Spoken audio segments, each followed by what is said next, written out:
Welcome, King Goy back again, and it is the first video of the new season for the outdoor grow. So I'm not sure if you guys were following, but the last grow video uploaded was probably about a year ago. Somewhere in November is when I started, and then it ended around about January sometime. And we didn't do much harvest videos in terms of what it looked like drying, process, the pros, the cons, all of those things. But I did learn a lot of cool things. Majority of the harvest was actually quite successful. I got about, quite a good yield, just put it that way. It was pretty decent. I was quite happy. Hey buddy.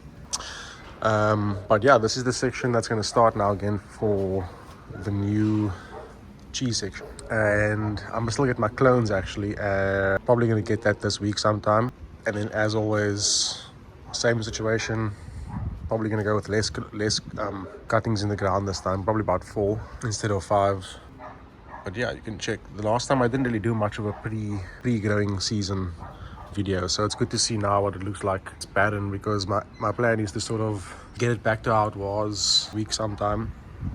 Obviously I'll post a video with that update, but get the ground mulched, get the compost ready, hopefully get some cuttings to put them into the tiny pots just so we can acclimate them a bit, have them in there same like last time, put them in the sun, and then in a week, maybe 2, I'd say even 3 weeks from now, we'll probably have a video where we actually plant them again in slightly better variation, because I think the pattern I had them last time was a bit, you could see the flowering sort of went from one side to the other. It didn't really flower in the same time. Does that make sense?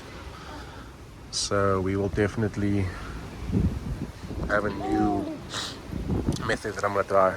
So stay tuned, and if you haven't already, please like and subscribe.